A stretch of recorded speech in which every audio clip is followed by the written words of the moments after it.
Hello everyone, and welcome to Introduction to World Religions. I'm Professor Rogers. To begin with, I would like to share a little bit about my teaching experience and a little bit how I got started teaching in the fields that I teach in. Because I think in a moment what you're going to see is that it's going to help you understand a little bit about the direction that the course is headed, and perhaps and even hopefully it will get you started thinking about your own journey, both where you have been and even where you're going. So I started teaching college courses in 2019. I have taught both in the classroom and online, and I teach topics like philosophy, ethics, logic, world history, religion, and even some psychology. So I focus on what are sometimes called the big questions in life, things like why am I here? Does my life have meaning and purpose? Does humanity as a whole have some kind of meaning and purpose, or do we have some type of direction or goal that all of humanity is or should be moving toward as well? So those are the types of things that I have focused on as I have taught my courses. And so just quickly on a personal level, I was always a thoughtful child. I always kind of pondered these ideas of meaning and purpose and that those types of things. But when I was 16 years old, my best friend Matt was twirling a loaded pistol on his finger. It went off, it hit him in the head, and it killed him. And at that point in my life, I wasn't just thinking about these questions. I was very, very serious about trying to find those answers of meaning and purpose in life.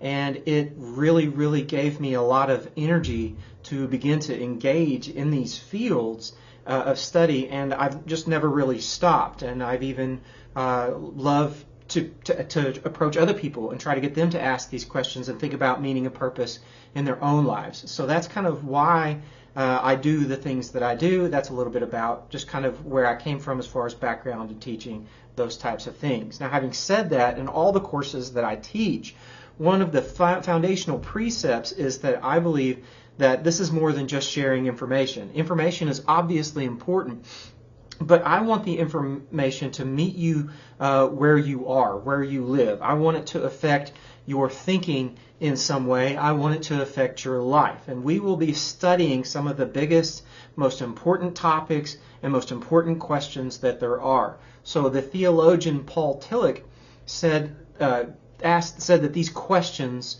that we're going to be asking are the questions of ultimate concern. So if what we are going to cover in this course doesn't affect you in some way, then I believe that I am doing something wrong. However, it's not about me swaying you, it's about me giving you good information, and then that information somehow compels you and it affects your thinking. So it's about the information compelling you, it's not about me compelling you. So let me also say that I am not here to declare that one religion is right or true or correct or any of that. The purpose of this course is for you to become knowledgeable about religion and religions in general. So we will engage in something called comparative religions, but comparative does not mean combative. It just means that we're going to look at different similarities and differences that exist within world religions. And in the end, you have to decide for yourself if you're going to follow any of these religions or not. But in the end, it's totally up to you. Now, it will not be possible for us to cover everything about all the religions, never mind even one of the religions. And so this is an introductory course. And so I have studied this topic for decades and I'm still learning. So this course really just is about introducing you to different ideas within these different religions, and even just ideas within religion as in general, as we'll see some of those similarities as we compare, as I talked about there with comparative religions. So one of my goals is to introduce you to information that will hopefully spark your interest so that you'll look deeper into specific religions, or even into a different aspect of religion, perhaps that you haven't considered yourself, even if you are a religious person. Now, throughout the course, there will be some philosophy and ethics, logic, and some psychology, right? And so since I said I've taught some of those courses, but all of these different topics are intimately interwoven within religion. And I use that word interwoven there on purpose because when you weave cloth, there are many different threads that you have to put together in order to create the cloth. Religion is a lot like that. It doesn't stand on its own. It uses all of these different branches of academia to help to think about the different aspects that religion is going to cover and how it's going to affect you in your life, as we'll see in just a moment when we get to something called worldviews. So at this point, though, I just want you to be thinking about the fact that it doesn't stand on its own. Religion doesn't stand on its own. It uses all these different fields, and we are going to be engaging in all of those different fields as we go along as well. Now, briefly, let me explain at a very simple level kind of how all of those different aspects, the philosophy and ethics and logic and psychology, at kind of at a really simple level, how these things are involved with religious studies. When it comes to philosophy, philosophy is about searching for truth and wisdom, and a lot of humans turn to religions when they're looking for truth or if they're looking for wisdom. So that's just kind of a natural move. Philosophy and religion go hand in hand. Also with ethics, a lot of thinkers believe that a deity, God, is the foundation for our moral guidelines, for our ethical guidelines. And so this idea of religion and morality go hand in hand, but also a lot of religions have moral codes, something like the Ten Commandments. And so they'll have these moral codes encompassed within the religions as well. So again, religion and morality, they just go hand in hand. As far as logic goes, we will be using some logic, especially in the final lecture. We'll see less of it throughout this course simply because this is not a philosophy class. If it were and we were looking for that truth and that wisdom, we would be using more and more logic. But in this course, mostly what we're trying to do is to understand. And so using that kind of that mindset, right? Not so much about trying to decide whether a religion is true or false. More, this is really just about trying to understand the different religions and even trying to understand their commonalities and how a lot of things cross over within religion. We'll see that become a major theme as well. So it's about understanding and less about comparing, but there will be some logic. Certainly there will be some psychology as well. In psychology, we look at things like how do humans think, how does the brain work, and religion certainly is involved with how we think. Like your religious perspective, even if you don't have one, meaning if you're an atheist, that still affects your thinking. Again, we'll see this in a moment when we get to worldviews, but all of these fields are going to be significant when it comes to us studying religion. So religion is sometimes compared to a very long hallway where there are many rooms off the hallway, right, coming off of that hall. And what we're going to be doing throughout the semester is we're going to be walking down that hallway, just like you walk down the hallway of life.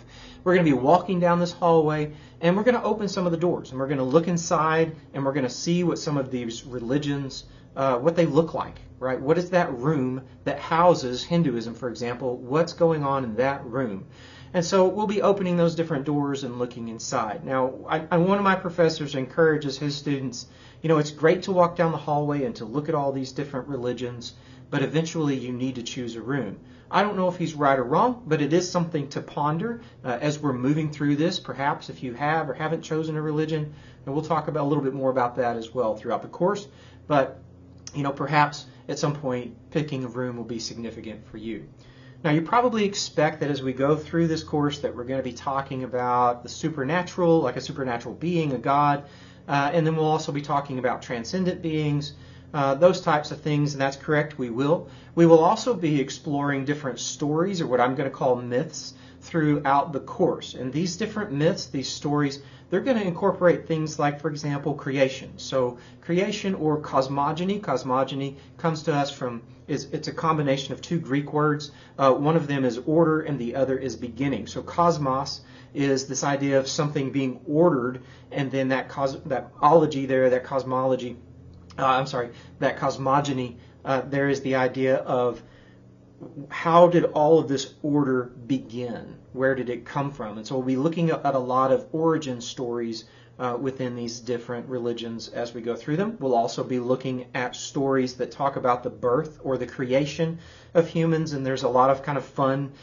stories that come to us from different religions about how humans began and even why they began. So we'll be looking at stories like that as well. We'll be looking at pantheons. Pan in Greek just means all, and then theo in Greek means God. And so all the gods, they're pantheons, all the gods that will be incorporated in, let's just say, the Greek or the Roman pantheon, for example. So we'll be looking at those pantheons and talking about a lot of different gods and goddesses as well. We'll also be looking at moral stories. And so part of my favorite aspect is when we'll look at some of these myths that try to convey how humans should behave. And so we'll be looking at those types of things. We might be looking at things like different sacrifice rituals that religions use. We'll look at the afterlife that different religions believe is what happens after you die. Coming of age rituals. We'll certainly be exploring a lot of sacred texts. It's one of my favorites as well. So those are the type things that we'll be looking at. Now, I used the word myth a minute ago, and I'm going to, as I said, I'll use that often. I'll use it throughout the course. But in this case, myth doesn't necessarily mean untrue. A myth is only a myth to someone who stands outside of that belief system. So, for example, the story of Muhammad's night flight to Mecca is a myth to everyone who is not a Muslim. Or the story of Jesus' resurrection is a myth to everyone who's not a Christian.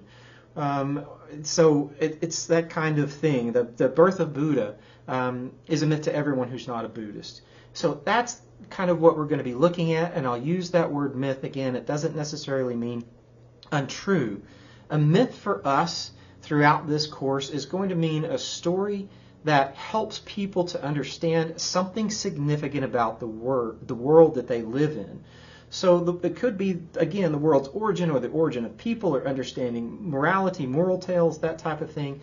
But it's an attempt. These stories are an attempt to help people to understand the reality that they live in. So myths will include those types of stories and answers about the physical world, but also answers about the spiritual world as well. And we're going to be looking at different examples as we go through later lectures.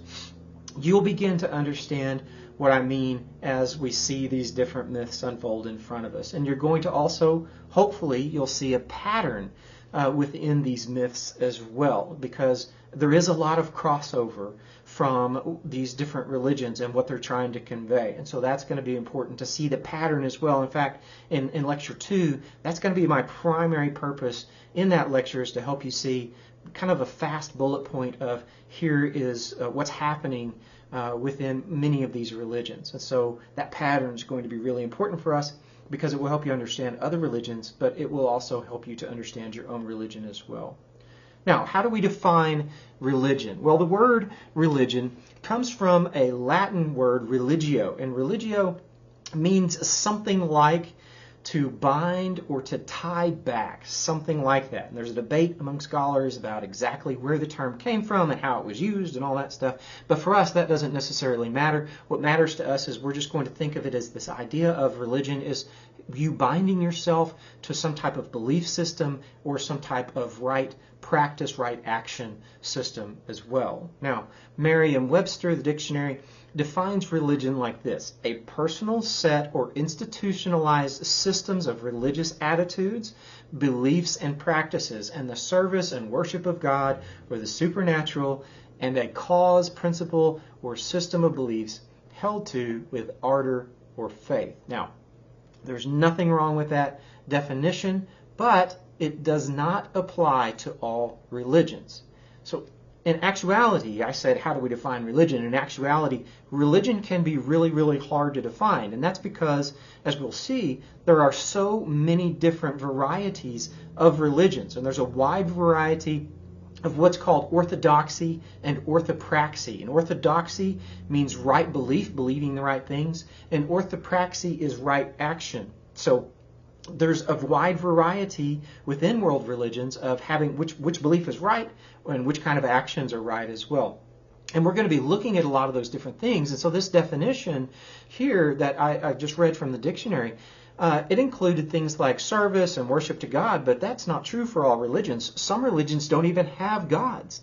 And others don't require service or worship of the gods that they believe are in the world or in the universe. And so that doesn't necessarily work for all religions. In fact, it really only works well for what's called Western religions, which is Judaism, Christianity, and Islam. It works fine for those, but it doesn't necessarily work well for other religions, as we'll see. Again, a huge amount of variety. And so scholars who are trying to define religion, they have a really common phrase. When it comes to religions, they say there's always an exception.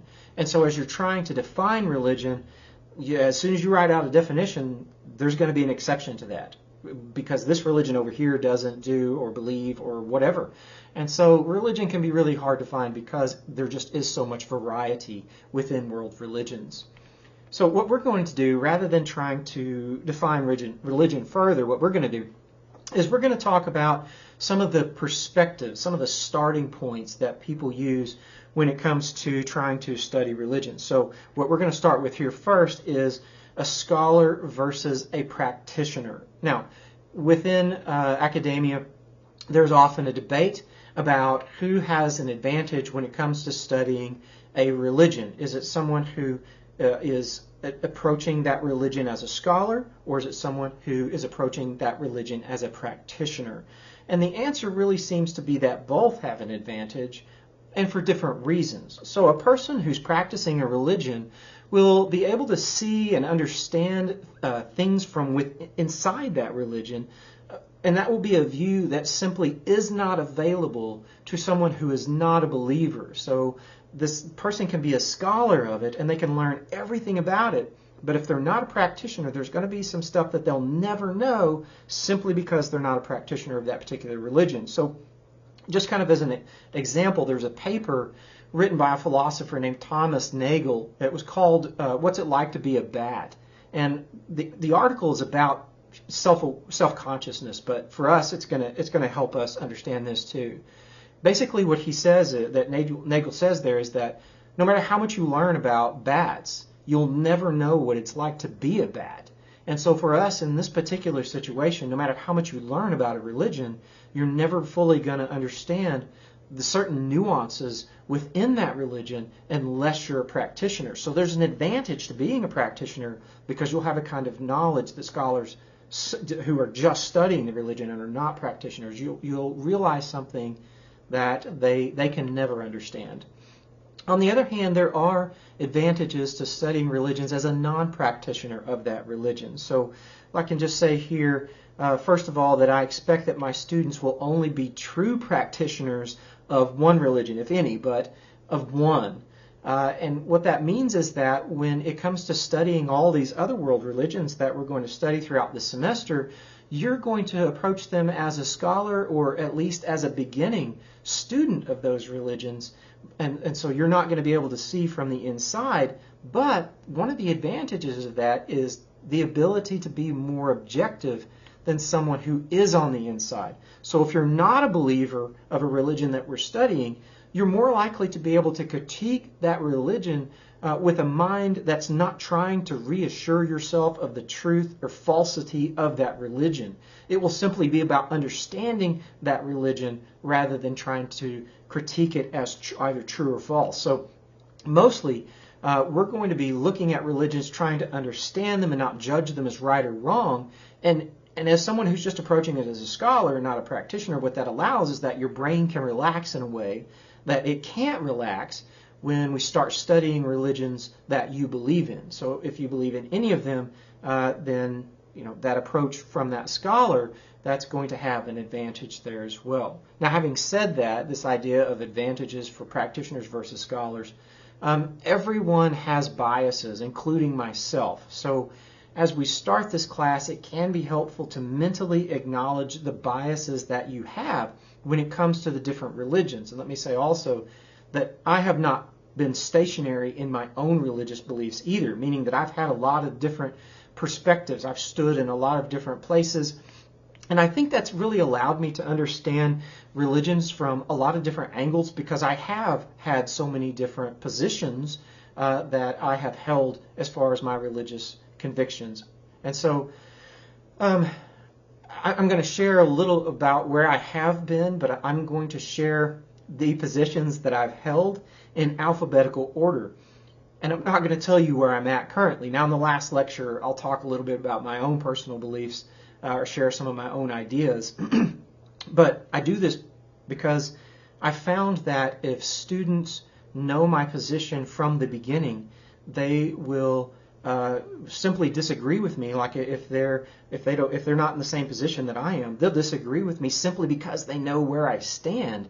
But if they don't know where I stand, then it's easier for them to listen to me and to think about what I'm saying without saying, yeah, well, he just thinks that because he is this. And so I had a professor do the same thing to me, and it really allowed me to just to hear him, because I never knew what his position was. I could just hear what he was saying. And so it made it easier on me as a student. So I'm going to do that to you here, and then eventually, like I say, I'll share some thoughts at the end of the semester. But as I said, I wanted to share quickly just some of the positions I've held so that you can kind of understand a little bit about where I'm coming from as well. So I have been in alphabetical order. I have been an agnostic, an atheist, a Christian, a deist, and a pluralist. So if you don't know what those things are, it's a good time to go ahead and look them up. I don't have time to jump in and cover definitions here at this moment. Okay, so those are the places the positions that I have held throughout my spiritual journey.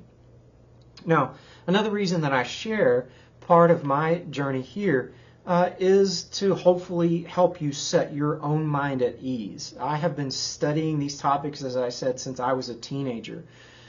So it's been decades at this point. Now, if you feel a little overwhelmed by the topic, or if you're frustrated, maybe you're even embarrassed. I know I was at one point. I was embarrassed because of the own uncertainty that I had within my beliefs.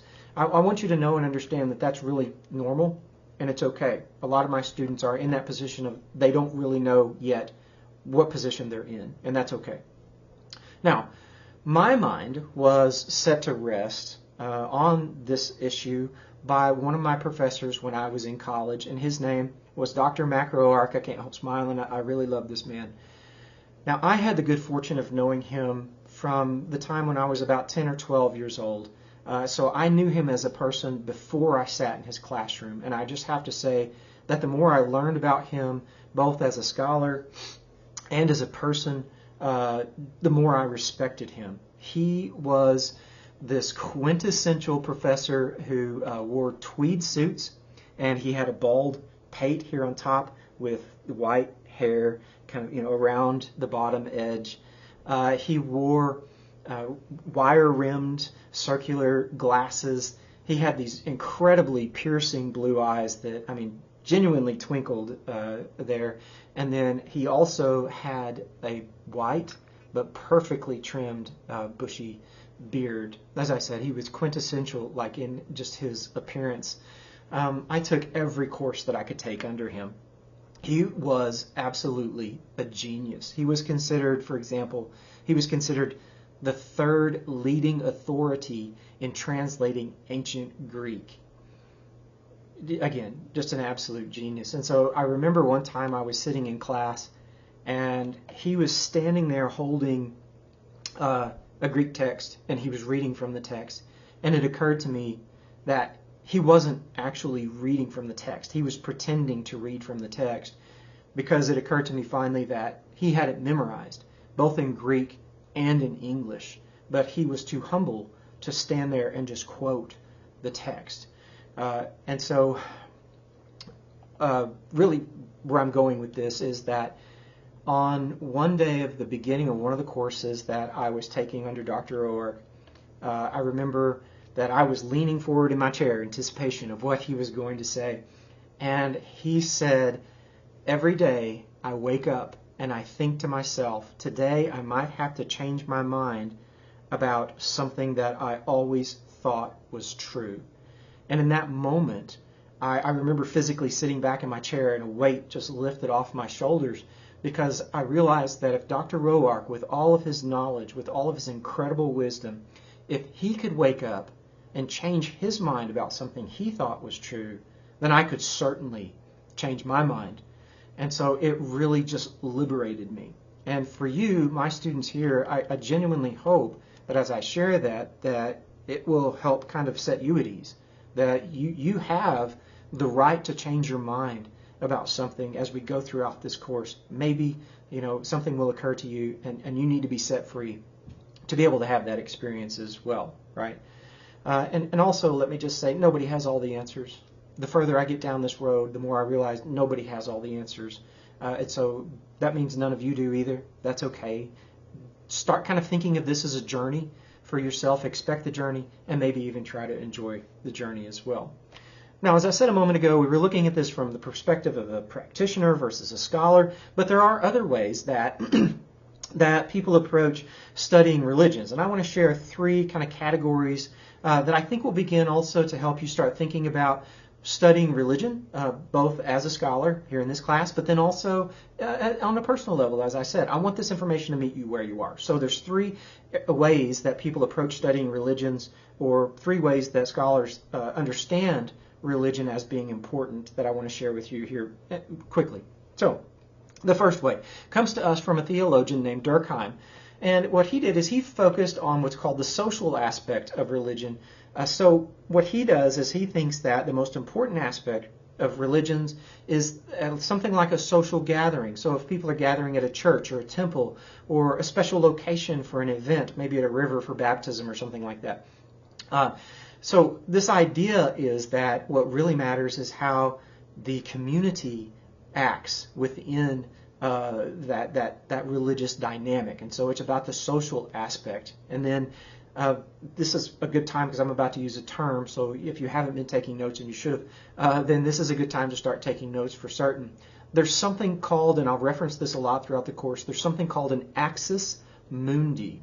Axis mundi, 2 words, A-X-I-S, and then mundi, M-U-N-D-I, axis mundi. It's a Latin term. What it means is center of the earth. And what they have in mind here is that this axis mundi is thought to be a place where heaven and earth meet. And so for those who are standing in that place, then you're in this place of where these 2 realms are meeting. And so this can be something like a mountain, a river, a lake. It could be a tree, or it could be a special location that's built specifically for those types of religious events. And so it might be something like a temple or a pyramid or a ziggurat, or even something like Stonehenge. There's lots of those different types of stone formations throughout the world that are believed to be have some type of religious significance. So, but the idea here is that the humans come to this place, this axis mundi, and they gather together, and there's a social dynamic within their religious beliefs that they all go through together. And so it's this idea of having a community that comes together and they practice together. And so this is called the sociological approach to studying religion. And then the second one here comes to us from the philosopher William James. And James believes that rather than groups of individuals, what's significant is what happens to the believer of the religion themselves as an individual. So it's not a focus on groups, but rather it's the focus on a person. Now, that person, they can have a religious experience at an axis mundi. Certainly that can be true, but they can also have it sitting in their living room. And so this is called the psychological approach to studying religions, because it's all about that person. Now, the third way here comes to us again through the theologian Paul Tillich, who I mentioned earlier. I said that he believes that what matters the most within, or I was talking about questions within religion, and I said that he emphasized what he called questions of ultimate concern, or being grasped by questions of ultimate concerns, is what he says. And so in this case, for Tillich, what he thinks the most important part of studying religions is answering those questions of ultimate concern. And so this is called the philosophical approach to studying religions. Now, philosophy is 2 Greek words. Philo means love, and it's a kind of familial love as opposed to the love you feel like towards your lover. But it's a familial love, something you would have like towards your brother or your parents. And so love, philo, and then Sophia is wisdom. And so someone who's a philosopher is a lover of wisdom, or they're a seeker after of wisdom, or something like that. And so in this case, what Tillich says is that what really matters is the answer to the questions, not so much the person or the group of people, but the answers that these religions provide for peoples. And so we're going to be looking at and addressing all three of these positions as we move throughout the course. Because instead of saying, I think it's this or this or this, I think it's a combination of all of them. And I also think that humans and religions will emphasize different ones. They'll emphasize different aspects as well. And so for some religions, it's all about the person, like in Wicca, for example, which we'll take a quick look at. A Wiccan, it's mostly about that individual, although they do have some group meetings as well. But that's not ultimately the main concern. And so it's that kind of dynamic that we'll see as we move throughout the course. Again, I want you to start thinking about and seeing these patterns. That's what we're after. So we're going to use all three of these as we move throughout the course. All right. Now, looking at these approaches to religion, ultimate concern, and all the different things, we didn't spend a lot of time on this, but because we'll be spending quite a bit of time in the different religions on these ideas as we move forward, right? So part of the reason that studying religions, all right, so part of the reason that the answers to these questions has so much variety is just that, again, religions have that variety. And so the approaches are going to have a lot of variety as well. But part of the important part for us isn't going to be just thinking about these questions. We also have to understand what the question is. Now, in my philosophy classes, I talk to my students a lot. I tell them all the time, if you ask the wrong questions, you'll probably get the wrong answers. And in a course like this, it's also important for me to say, if you don't understand the questions that are being asked, you probably won't understand, or you'll probably get the wrong answers to those questions as well. So when it comes to studying religions throughout this course, we are going to be thinking about three major questions as we move through this course. So quickly, the three questions we're going to be mostly concerned about. Question number one. What is ultimate reality? Now, answers to this question can include things like a personal God or an impersonal being or some kind of principle that guides or controls or something like that guides or controls the universe. So the question that we're pondering here is, what is real? So for some, what's real is just the physical world. It's just nature and the laws that govern nature, and they don't believe in any kind of God or religion. Now for others, it can be that there is some kind of mind or being that is behind the universe, and it has a plan for the universe as well. And so we'll be looking at those things. But pondering ultimate reality is really something like trying to understand all that there is within existence. And that can be physical existence, spiritual, or even transcendent existence. Whatever might exist, that's what we're trying to figure out. That's what the question that we're going to be interested in asking. The second question is, how should we live in this world?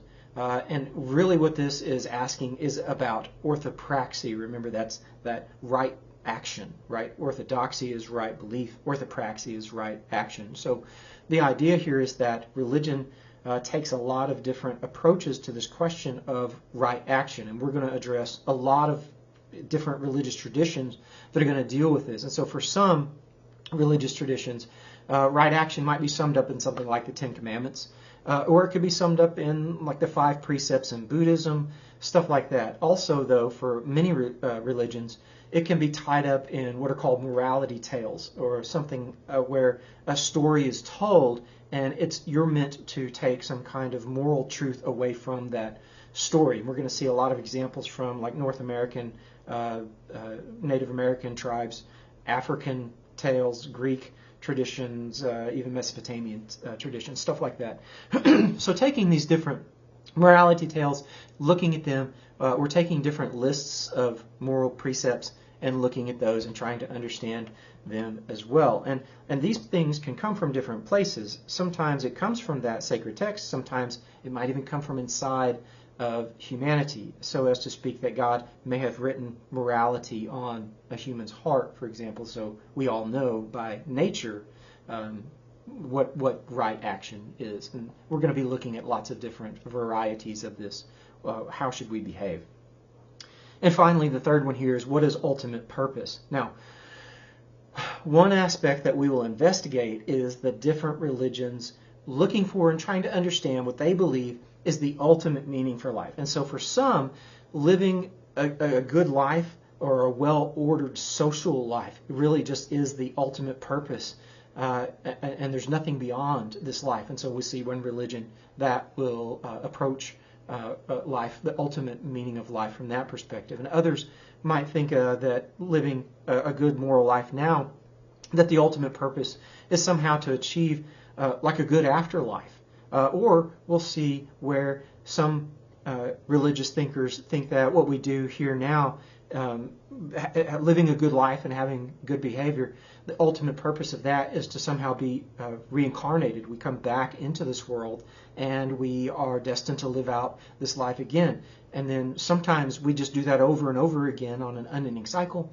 But then sometimes there is some other kind of ultimate goal where we come back again and again and again, and then we're trying to move off into what's called Brahma in the Hindu tradition. Maybe our ultimate purpose is to become one with Brahma as well, and so that's the ultimate purpose.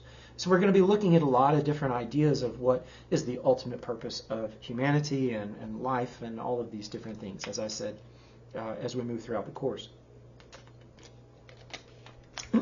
Now,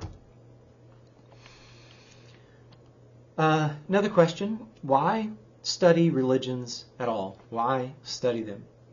Well, one of the reasons that we study religion, and one of the reasons it's so important, is because it's part of what's called your worldview, as I mentioned earlier. So even if you're an atheist, your religious belief of there is no God is part of your worldview. It affects the way that you think. So it's part of your worldview. What's a worldview? Well, the simplest way to define a worldview is that it's the way you view the world, but that's not entirely helpful because it's just kind of a tautology that says what it already says. So put more simply, a worldview is your complete and comprehensive understanding of the world, how it works, and that helps you to make decisions as you go throughout life. And there are dozens and dozens of writers who have a lot of different definitions about worldviews, and I don't want to give you a bunch or even quotes. What I want to do is just give you some of the key words from some of their definitions that will hopefully help you to see, to give you the sense of what a worldview is and how it works. So within those definitions, a lot of thinkers include these words, like a worldview is a filter, a framework, a lens, it's glasses, it's a theory, it's a life system, it's a map and compass, it's ruling ideas, presuppositions, or assumptions. And so lots of words to use to describe this idea of what a worldview is. But your worldview is your analysis or your synthesis of all the experiences that you've had and even the experiences that you've not had. And when you bring those things together in your mind, they combine with what you have been taught by different influences in your life. Influencers are people like your parents, teachers, friends, the media that you consume, your religion, to be sure, those types of things. So when you combine all of those experiences from within yourself and from without yourself, your worldview is that filter that organizes and makes sense of all of those things as you move through life. And so all these ideas, these beliefs, experiences, all the influencers, they mix together, and the product that comes out of all of those things combined is your worldview. And as you continue through life, you're going to add more experiences, you're going to add more knowledge, hopefully this class will help with that, and you're also going to add more influencers into your life, and your worldview is going to shift and change in subtle ways, but also in very large ways as well. And so your very complex brain takes all of these things and it puts them together and it builds this worldview. It constructs that lens through which allows you to navigate the world as you understand it. Now, that involves simple things like getting ready for work in the morning, so things like personal hygiene, but it also helps you to navigate things like dealing with relationships or dealing with your family or friends, work relationships. It even involves like how you react to other drivers on the road or how you behave as you're shopping in a store. And so your worldview really does everything from the big stuff to the small stuff.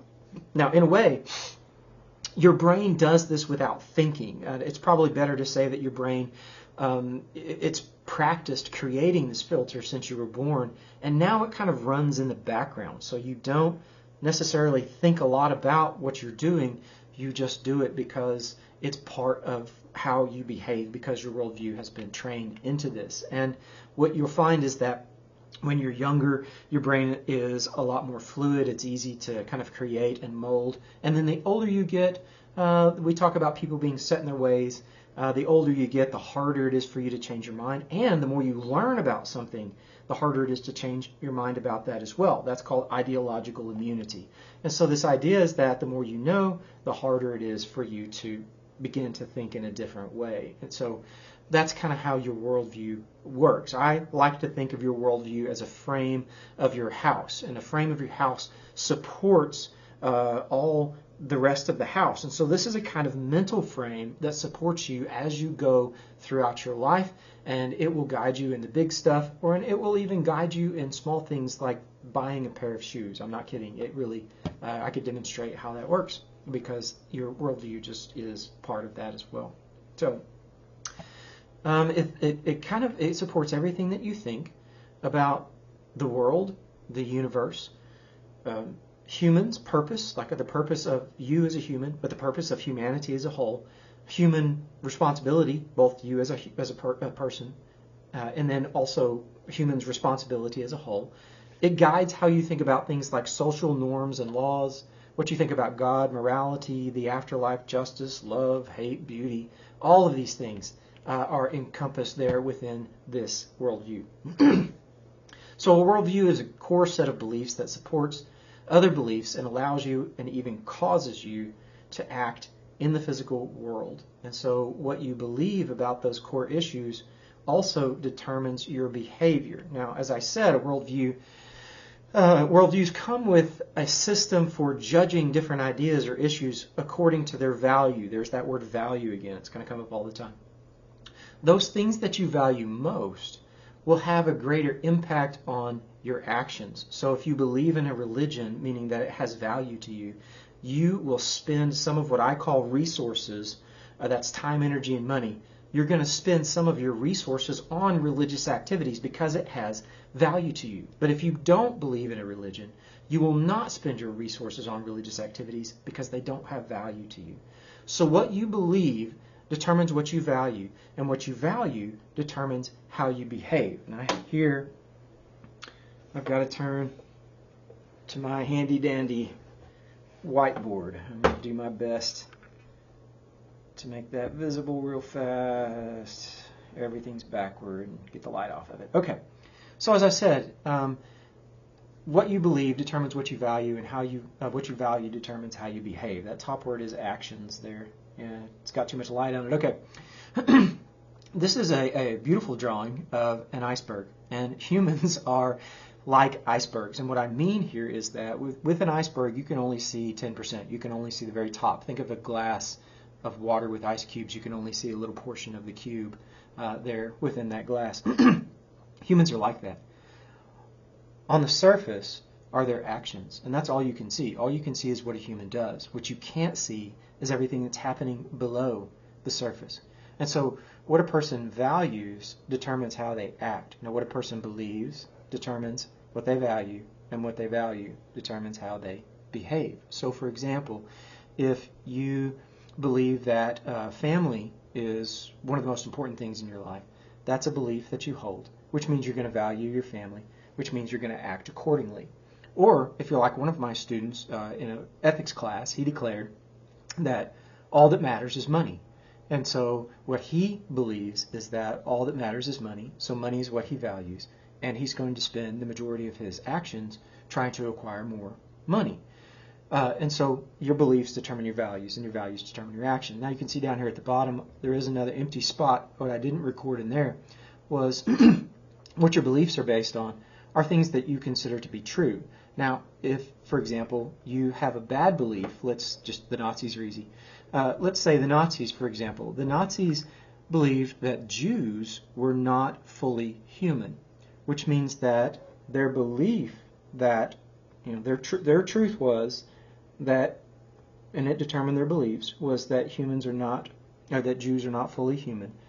That means that they didn't have to value them as humans, and that meant that they didn't have to treat them humanely. And so their actions reflected their basic truth of Jews are not fully human. And that's why they could put them in gas chambers, or they could put them in freezing water and see how long it took them to freeze to death, or they could starve them, or whatever kind of pain or punishment they wanted to inflict on the Jews, they could do it because their basic truth was Jews are not fully human.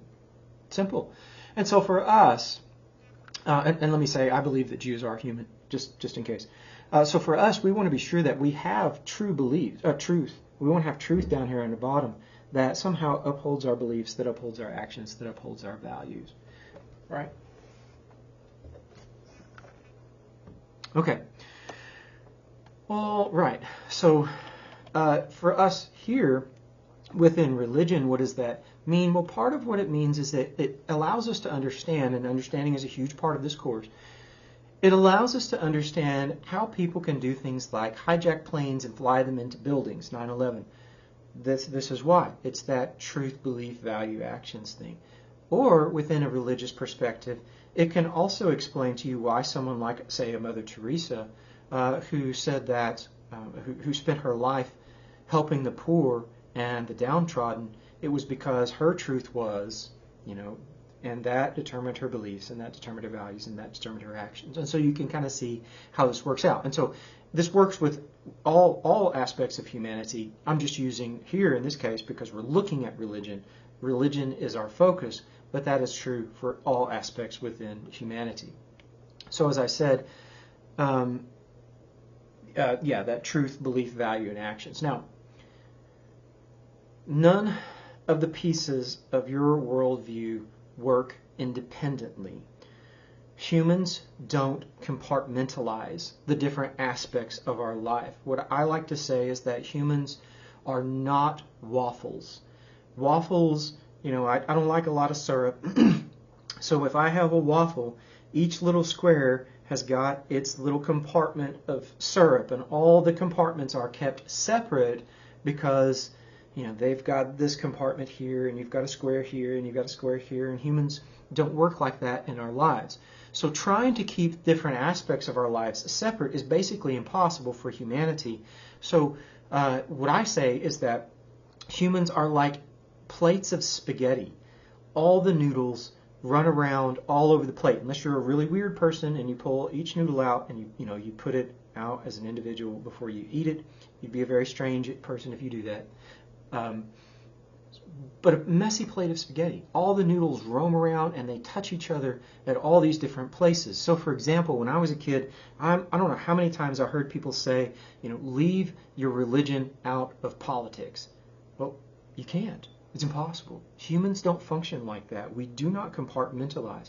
So your religion noodle is going to roam around the plate, and it's going to touch your political noodle at different places and at different times and for different reasons. And all aspects of humanity function in this way. So we're not nice, compartmentalized waffles. We are this messy conglomerate of this plate of noodles. And one of the theologians I've listened to, R.C. Sproul, he once said that humans are walking, talking bundles of contradiction.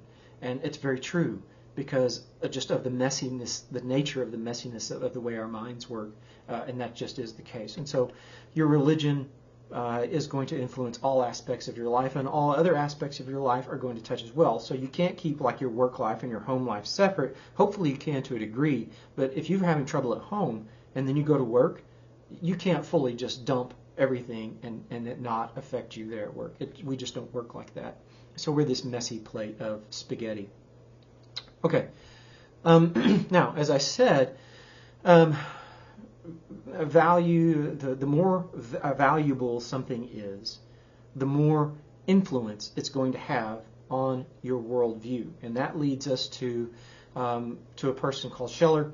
and what he calls our hierarchy of values. And you may have heard, for example, real quickly here, of Maslow's hierarchy of needs, and it's something like this. But if you've not, then Maslow's hierarchy of needs, it's this pyramid, and at its base, foundationally, humans need things like we need food, water, and rest, and shelter.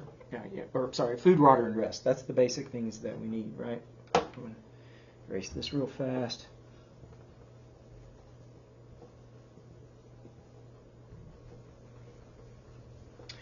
Right, and so there with Maslow and his hierarchy of needs, what he's saying, most fundamentally, what we need is down here. We just need, food and water and rest. That's your most basic thing. You don't have that, obviously, you're going to die. But it's the foundation. It's the most basic thing that you need. I'm trying to get this thing out of the light. Not going to happen. So you'll just have to use, there we go, as best you can, your imagination. Okay. So, and then on the next level of Maslow's hierarchy is what he calls self-esteem.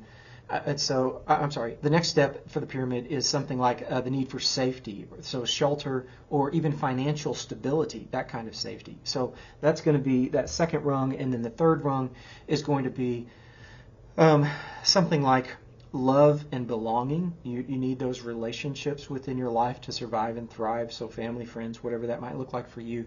And then finally, at the very top, the most important aspect for him, he says, is going to be something called self-actualization, which really just means being able to live up to your full potential. So that's Maslow's law of hierarchies. Now, Scheller's hierarchy is something like that. It's also a pyramid. Ignore the water line for the thing, right? Okay. And so for Scheller in his, it's still a hierarchy, it's a pyramid, but instead of a hierarchy of needs, he focuses on what he calls a hierarchy of values. And so what is the most important, or what's the most valuable thing for you? That's his focus. So imagine this, we've got this pyramid here again, right? At its base, Scheller, here at the very bottom, Scheller says that this is where sensual values are. So things like experiencing pleasure or pain, things that are agreeable or disagreeable. So it could be something like enjoying a nice meal or enjoying a warm bath, things like that. So it's just this very basic pleasure, pain type level. On the second level, he calls these vital values, and these are the things that he says are noble or vulgar. They are things that could be personal, or they could involve a community. These involve physical health, even relational physical, like mental relational health, meaning that we need healthy relationships with our community to survive and thrive. That's the second level. The third level here is spiritual things, spiritual values, things like right and wrong. So we're talking here about morality.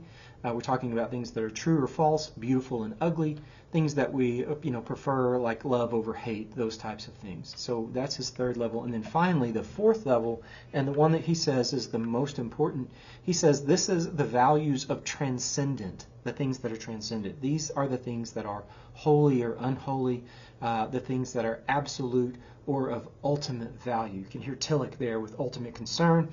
It's the same thing, but now ultimate value. So those things are the ones which none are greater.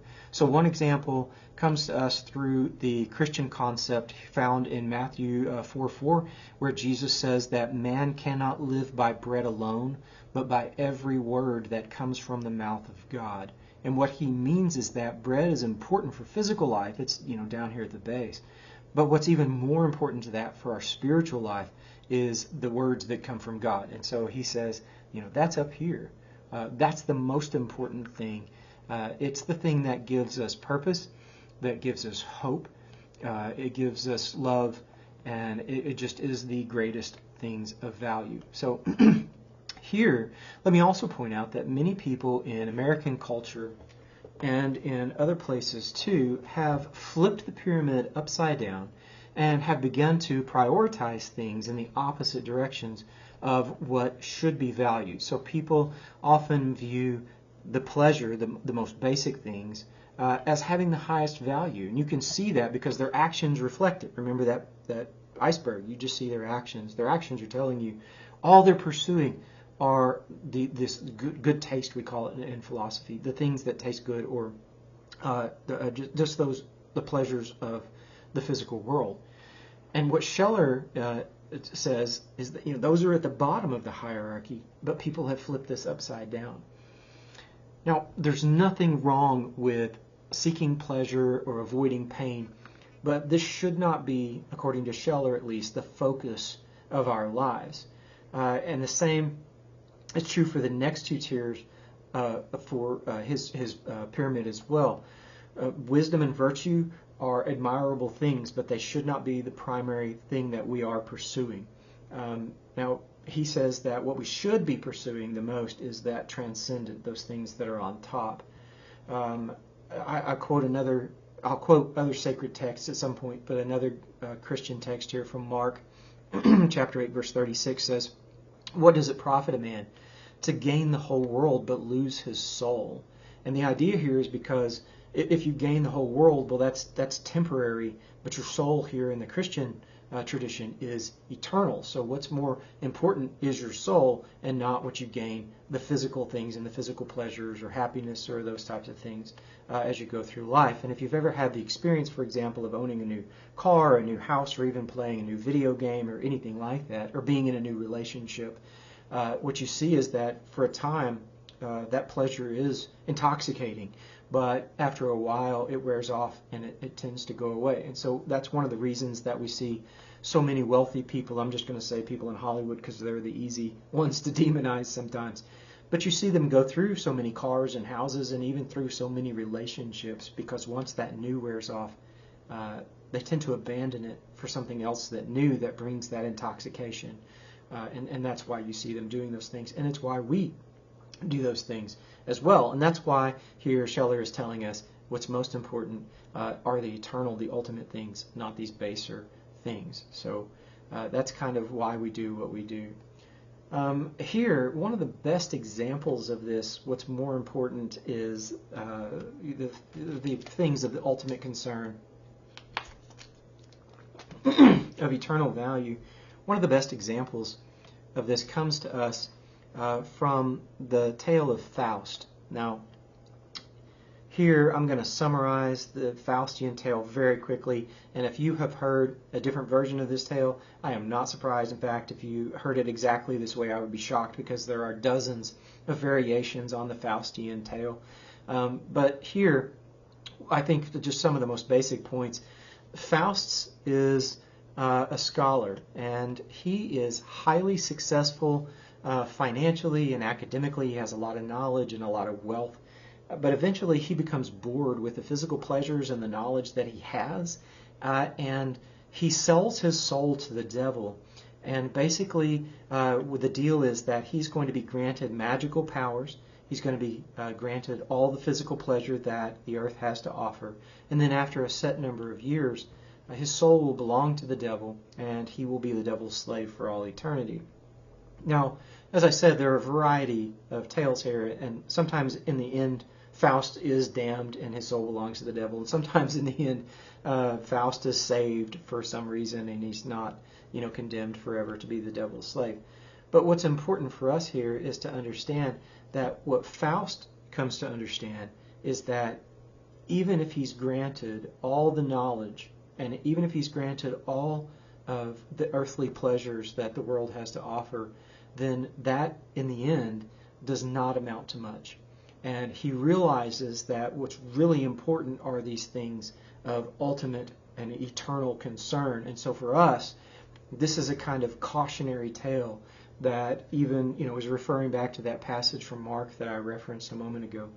And it refers back to Scheller and his hierarchy of values. He's saying that Faust gained everything the world had to offer, but what he came to realize is that it lacked eternal or absolute value. And something there for us to kind of keep in mind as we're going through life, not just through this course. Like I said, I want this to meet you where you're at. So not just as we're going through this course, but as we're going through life, something to think about.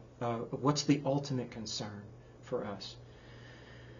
And religion is often where man turns to find these kinds of answers, And it's these answers from various religions that we're going to be pursuing throughout the semester. And so I'm hoping that even if you are a religious person, as you learn about other religions, maybe it helps you see into your own religion a little bit deeper. It has for me. I'm hoping the same thing for you.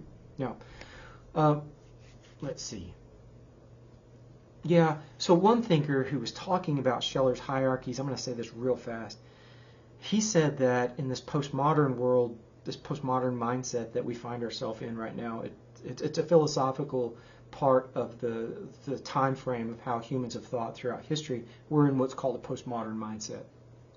He said in our postmodern mindset that humans have begun to think that nothing has value. And as I sat listening to him, I thought the opposite was true, in the sense of that rather than humans began to think that nothing has value, that we've begun to think that everything has value. So there's another philosophical position that came out of World War II called existentialism. And that was true for the existentialist mindset. They thought everything was absurd, and so nothing had value. But I've begun to think that in our postmodern mindset, as we begin to leave existentialism behind, everything has value.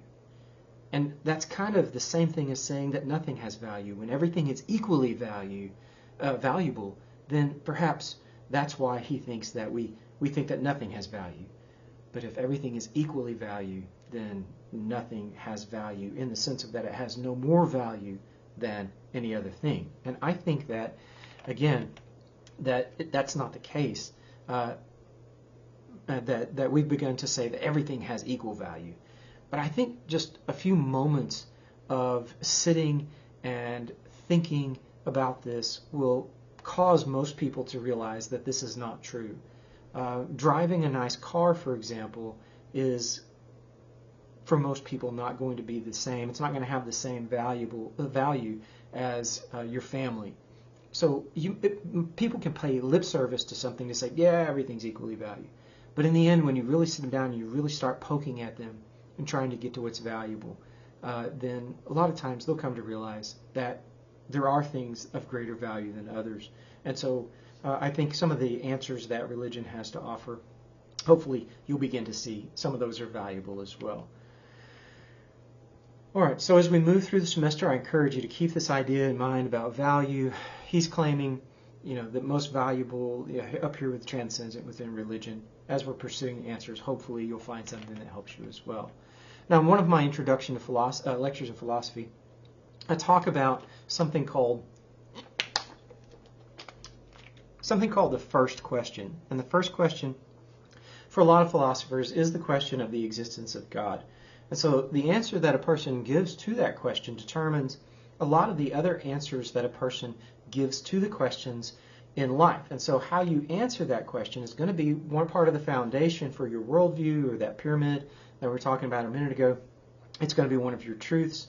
And so it's going to determine a lot about how you answer other questions. So in order to internalize and make useful much of the information that we go throughout the semester, you need to keep in mind this idea of what is your answer to the God question. Now, this is not a philosophy class, so we're not going to go into this, a debate on the existence of God.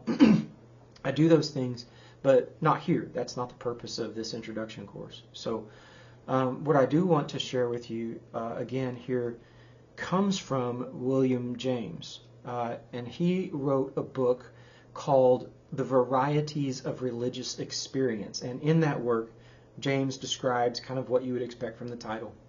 He describes a variety of religious experiences that many humans have had. Now, as always, James is thorough and he's compelling in his writing.